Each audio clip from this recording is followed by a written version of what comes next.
बिस्मिल्लाहिर्रहमानिर्रहीम। अस्सलाम वालेकुम नाज़रीन, इरफान हाशमी आपको अपने शो में लंदन से खुशामदीद कहता हूँ। व्यूअर्स, आज 25 सितंबर है और दिन है हफ्ते का। आप मुझसे अक्सर ये सवाल करते हैं कि इरफान हाशमी साहब, आप हर रोज़ आले शरीफ की करप्शन का ढंढोरा लंदन में बैठकर पीटते हैं, लेकिन होना कुछ भी नहीं है। पाकिस्तान का अदालती निज़ाम रुकावट है, पेचीदगियाँ मौजूद हैं निज़ाम के अंदर जो सिस्टम को चलने नहीं देती।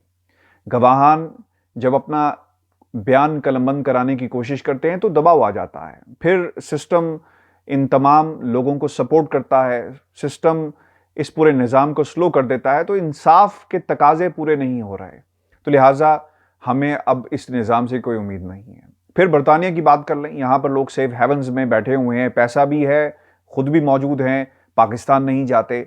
तो फिर निज़ाम कहाँ पर मौजूद है? पाकिस्तान में अगर नहीं है तो कम से कम बरतानिया से ज़रूर इंसाफ मिले।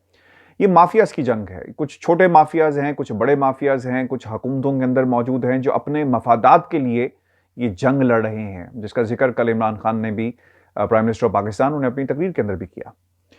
व्यूअर्स, इस कौम पर 22 करोड़ अवाम के ऊपर एक जरूर एहसान किया। ठीक है, सिस्टम में पेचीदगियां भी मौजूद हैं, इंसाफ भी नहीं मिल रहा, एहतसाब का नारा लगाया, एहतसाब पूरा नहीं हुआ।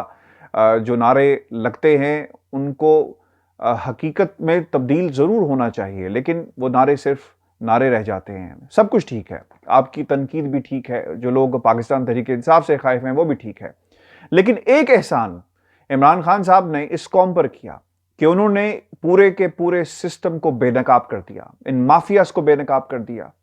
और यही वजह है कि आज वो तहकीकाती टीम्स जो अदालतों के सामने पेश होती हैं, वो ये कहती हैं कि करप्शन की ये ऐसी कहानी है, यानी अजब करप्शन की गजब कहानी, अपने नोयत की ऐसी भरपूर कहानी है कि इसे निसाब के अंदर शामिल किया जाए।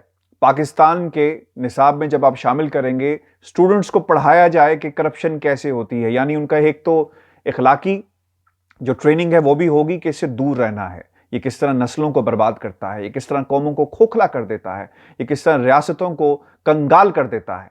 तो दूसरी तरफ उनकी ट्रेनिंग होगी, जो लॉ के स्टूडेंट से उन्हें पढ़ाया जाएगा कि जनाब, एज अ केस स्टडी जब करप्शन हुई, किस तरह सिस्टम के अंदर लोगों को मैनिपुलेट किया गया।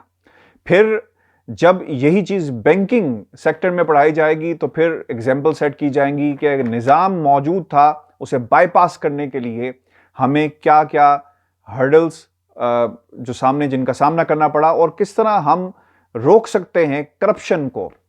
बैंकिंग सेक्टर के अंदर लोग किस तरह सिस्टम को मैनिपुलेट करते हैं। व्यूअर्स, आज शहबाज शरीफ साहब अदालत में पेश होते हैं अपने बेटे के साथ, और उनकी जो अबूरी जमानत थी इसमें तौसीह कर दी गई है फर्दर 9 अक्टूबर के लिए। आज डायरेक्टर एफआई हैं लाहौर जोन के मोहम्मद रिजवान साहब, उन्होंने ये तमाम बातें अदालत के रूबरू कही पेश होकर। और जो सबसे इंपॉर्टेंट चीज थी, निसाब की बात तो एक तरफ है, वो ये कहते हैं कि शरीफ फैमिली और ओमनी स्कैंडल के अंदर जो 27 अरब का है, ममासलत पाई जाती है, तरीकाकार एक ही है, और दोनों तरीकों से मुल्क की दौलत को लूटा गया। और 27 अरब की ओमनी स्कैंडल के अंदर करप्शन है, यानी जो पैसा लेफ्ट राइट किया गया उसका जिक्र किया गया। अच्छा, अब दूसरी इंपॉर्टेंट चीज जो हमें समझना चाहिए, लोगों को चाहे पसंद ना हो मेरा बोलना, लोगों को चाहे ऐसा लगे कि शायद ये हमने एक खानदान के पीछे हाथ धोकर पड़ गए हैं, व्यूज ऐसा नहीं है। ये पाकिस्तान मेरा भी है, ये पाकिस्तान आपका भी है। जब जब रियासत के ऊपर, जब जब इदारों के ऊपर और जब जब पाकिस्तान की आवाम के हक पर डाका डाला जाएगा, तो ये हर पाकिस्तानी का हक है कि वो अपनी आवाज को बुलंद करे, चाहे उसे सुनने वाले 3 हो या 3 लाख हो या 3 करोड़ हो, अपनी आवाज को जरूर बुलंद करें। अगर आपके पास प्लेटफॉर्म नहीं है तो अपने बच्चों में जब आप बैठते हैं तो उन्हें करप्शन का बताएं कि मुल्क को किस तरह लूटा गया और कौन लोग हैं। एक बहुत ही इंपॉर्टेंट बात आज रिजवान साहब ने की, जो डायरेक्टर हैं, वो ये कहते हैं कि वज़ीर आला और दीगर हुकाम की मिली भगत के बगैर ये काम नहीं हो सकता। यानी आपके सूबे का वज़ीर आला, बहुत सारे बिजनेसमैन जो अपना बिजनेस पंजाब में करते हैं, ये इसमें बैंकिंग सेक्टर भी मौजूद है। अगर वज़ीर आला ने इससे काम करवाने हैं, अगर पंजाब हुकूमत यानी पंजाब में जिंदा रहना है, तो आपको हुकूमत से बनाकर रखना पड़ेगी। तो यही कुलिया अपनाया गया, जिसका जिक्र आज डायरेक्टर एफआई ने भी कहा, इसकी तरफ किया कि वज़ीर आला और आला हुकाम की मिली भगत के बगैर इतनी बड़ी करप्शन जो है वो नहीं की जा सकती। और दूसरी जो इंपॉर्टेंट चीज़ आज अदालत के रूबरू पेश की गई, चूंकि चालान पेश करना बहुत ही ज़रूरी है, जिसके ऊपर एफआई ने कहा कि हमारे साथ ताउन नहीं किया जा रहा।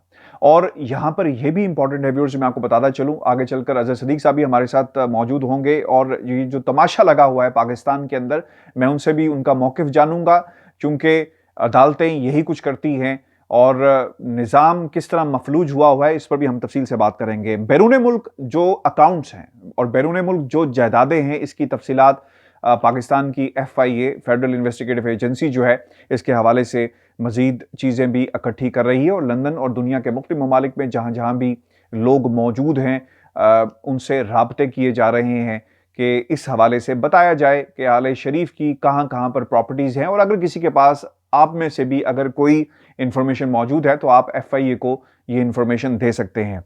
अब जो तरीक़ाकार था व्यूअर्स जो अपनाया गया कि गरीबों को चुना गया, और जो बैंक अकाउंट से 25 बैंक अकाउंट्स हैं जिनके अंदर ये ट्रांजैक्शंस की जाती हैं, और जब सवाल पूछा जाता है अदालत के अंदर कि बताएं कि ये पैसा कहाँ से आया, तो शहबाज शरीफ साहब कहते हैं कि मुझे क्या पता, हमजा से पूछे, मैं तो वज़ीर आला हूँ। और जब हमजा से पूछते हैं तो वो कहते हैं कि जनाब मुझे नहीं मालूम, और बात को रफा दफा करने की कोशिश करते हैं कि मेरे अकाउंट में कौन पैसे डाल गया, मुझे नहीं मालूम। ये वो सवालात हैं जो जब जिनके जवाबात कोई सुनता है और अदालत की कार्रवाई आंखों देखा हाल जब किसी के सामने पेश किया जाता है तो ना सिर्फ दिल खून के आंसू होता है इन हुक्मरानों के रवैयों के ऊपर, बल्कि हंसने को भी दिल चाहता है इस निज़ाम के ऊपर। फिर आज जो दुखड़ा रोया गया FIA की जानिब से, उसमें उन्होंने एक ये भी चीज़ कही कि 2020 के अंदर शुगर इंक्वायरी कमीशन एक बनाया जाता है, और इस इंक्वायरी कमीशन में शुगर मिल्स का जिक्र किया गया, जो शुगर मिल्स इन्वॉल्व थी पैसे की खुर्द-बुर्द के अंदर, करप्शन के अंदर, मनी लॉन्ड्रिंग के अंदर, यानी काले धन को सफ़ेद किया जाए। जो पैसा जिस पर टैक्स नहीं दिया गया उसको लेफ्ट राइट किया जाता है पाकिस्तान से बरतानिया या दुनिया के मुख्तलिफ हिस्सों में, और फिर इसको दोबारा सिस्टम में डाल दिया जाता है, अकाउंट्स में लाया जाता है। 55,894 ट्रांजैक्शंस हुई हैं व्यूअर्स, और खुदारा इस इंफॉर्मेशन को लोगों तक पहुंचाएं, उन्हें पता चले कि पाकिस्तान की आवाम के साथ, पंजाब की आवाम के साथ इस सिस्टम ने किस तरह जो है वो जुल्म किया है। और फिर ये वो लोग हैं व्यूअर्स जिनके अकाउंट्स के अंदर पैसे डाले गए जो गरीब लोग थे। आप अपने मुलाजिम को बुलाकर अगर ये कहें कि अपना शनाख्ती कार्ड यहाँ पर रखो और उसके अकाउंट आप उसका अकाउंट खुलवाएं, और उस अकाउंट की जितनी भी चेक बुक्स हैं या ट्रांजैक्शंस, जो ATM मशीन जो भी कुछ है, उस पर दस्तखत करवा के अपने पास रख लें, तो वो गरीब क्या करेगा। यानी वज़ीर आला जिसका बाप वज़ीर आला हो, जिसका जो ताया है वो मुल्क का वज़ीर आज़म हो, तो उस 25 या 30 हज़ार तनख्वाह लेने वाले की क्या औकात है कि वो ऐसे हुक्मरानों के सामने कोई बात कर सकता। तो व्यूअर्स ये बहुत ही इंपॉर्टेंट चीज़ें हैं जो आज FIA की जानिब से अदालत के रूबरू पेश की गई, लेकिन निज़ाम ने मफलूज किया हुआ है हर कारकर्दगी को, और कारकर्दगी और रिजल्ट्स और समरात हमें नहीं मिलते, क्योंकि तमाम सियासतदान ये जानते हैं कि अगर अदालतों से फैसले आ गए तो फिर ये हमेशा हमेशा के लिए सजा याफ्ता हो जाएंगे। लोअर कोर्ट्स, बैंकिंग कोर्ट्स, नैब की अदालतें सजा सुनाती हैं, फिर इनकी नज़रें और इनका जो तरीका वारदात है कि वो हायर कोर्ट्स की तरफ जाएंगे, एपेलेट कोर्ट्स की तरफ जाएंगे, और जब वहाँ से भी अगर फैसले इनके खिलाफ आ गए तो फिर इनके लिए मुश्किल हो जाएगा। तो इन्होंने ये वतीरा अपनाया हुआ है कि इन कोर्ट्स के अंदर जो एपेलेट कोर्ट्स नहीं है, जहाँ पे प्रोसीडिंग हो रही है, जहाँ पर इन्वेस्टिगेशंस जो अदालत के सामने रखी जाती है, यहाँ से बात को आगे ना बढ़ने दिया जाए। अगर बात आगे बढ़ गई तो फिर इनको सज़ा भी होगी, और इन पर फैसले आ गए तो फिर इनके लिए सियासत में रहना मुश्किल हो जाएगा। ये जवाब था उन तमाम दोस्तों के लिए जो अक्सर कहते हैं कि कब फैसले होंगे। तब फैसले होंगे जब हमारे सिस्टम में वकला, जो महंगे वकला हैं, इनके केसेस लेना बंद कर देंगे, और जब तक ये निज़ाम को इस तरह फिल्टर नहीं किया जाएगा अच्छे लोगों को लाकर, ये निज़ाम इसी तरह चलता रहेगा। फिर दूसरी अहम खबर, फजल रहमान साहब ने आज 2 टेलीफोन किए। एक टेलीफोन उन्होंने शाहिद खाकान अब्बासी को किया, अपनी नाराजगी का इजहार करते रहे, और दूसरा टेलीफोन उन्होंने लंदन में किया नवाज शरीफ साहब को, और वहां पर भी अपने तहफ़्फ़ुज़ात का इजहार कर दिया।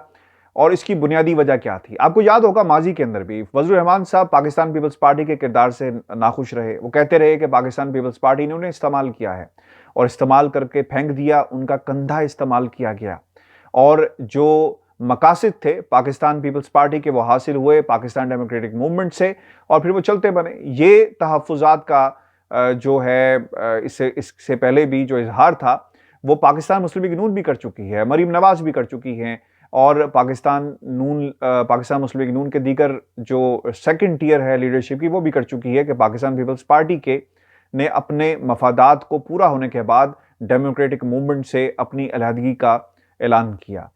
इसके बाद क्या हुआ?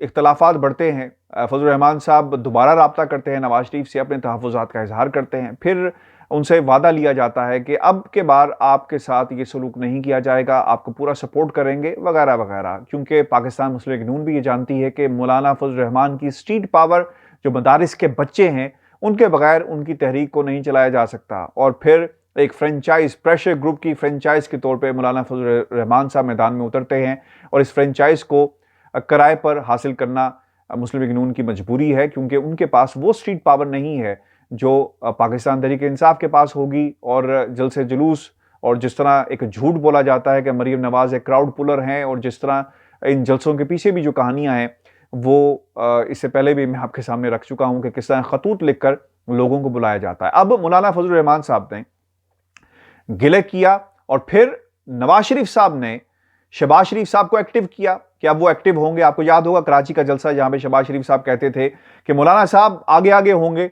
और हम उनके पीछे पीछे होंगे, और उनकी क़यादत के अंदर, सिपा सलार की क़यादत के अंदर हम इस्लामाबाद का रुख करेंगे। फिर अब क्या हुआ कि दोबारा अब दूरियां पैदा हो गई। उसकी बुनियादी वजह इंतखाबी इस्लाहात की कमेटी है, जिसमें उन्होंने अपने तहफ़्फ़ुज़ात पहले शाहिद खाकान अब्बासी के सामने रखे और नाराज़गी का इजहार किया।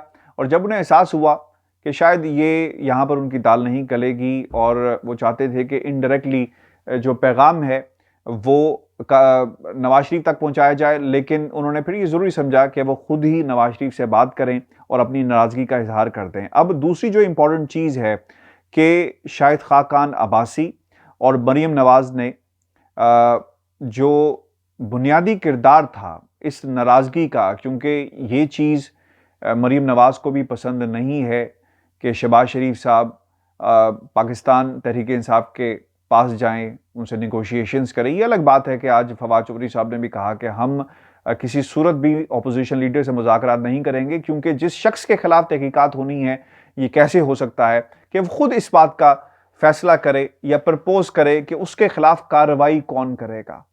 तो अब इख्तलाफात इस प्लेटफॉर्म से बढ़ रहे हैं, और मरीम नवाज चाहती हैं कि शहबाज शरीफ को पाकिस्तान डेमोक्रेटिक मूवमेंट के प्लेटफॉर्म से अलग किया जाए, और यहाँ पर भी सियासत मरीम कर रही हैं, और इस सियासत का महवर मरकज़ है शाहिद खाकान अब्बासी को फ्रंट पे रखा गया है। और अब एक नया पाकिस्तान डेमोक्रेटिक मूवमेंट के अंदर एक नया इत्तेहाद, नया तो नहीं हम कह सकते, एक वो ग्रुप जो पाकिस्तान मुस्लिम लीग नून के अंदर पहले से मौजूद है, हमें मज़ीद एक्टिव नज़र आएगा, क्योंकि शहबाज शरीफ के आ जाने से मरीम की पाकिस्तान डेमोक्रेटिक मूवमेंट के अंदर भी वो अहमियत नहीं रही थी जो माजी के अंदर थी, लीड करती थी। लेकिन शहबाज शरीफ साहब ने उस अपने आने के बाद इस अहमियत को जो है वो कम किया है। व्यूअर्स, शहबाज शरीफ साहब से मुज़ाकरात अब नहीं होंगे, इसका ऐलान फवाद चौधरी साहब ने कर दिया है। और उसकी बुनियादी वजह क्या है? उनके ऊपर बहुत सारे केसेस हैं। आप अपनी राय भेजें इस हवाले से कि शहबाज शरीफ के साथ मुज़ाकरात होने चाहिए या नहीं होने चाहिए, क्योंकि अपोजिशन लीडर के साथ अगर मुज़ाकरात नहीं होंगे तो फिर किसके साथ होंगे, क्योंकि ये एक जमहूरी प्रोसेस का एक हिस्सा है। लेकिन मैं अपनी राय नहीं दे रहा, आप अपनी राय ज़रूर दें और कमेंट्स के अंदर बताएं कि क्या शहबाज शरीफ से किसी किस्म की मुशावरत होनी चाहिए चेयरमैन नैब की तकर्री के हवाले से या नहीं। व्यूअर्स, ये हमारा आज का शो था। अपने कमेंट्स हमें ज़रूर भेजिएगा और चैनल को सब्सक्राइब करना मत भूलें। इजाज़त दीजिए, अल्लाह निगहबान।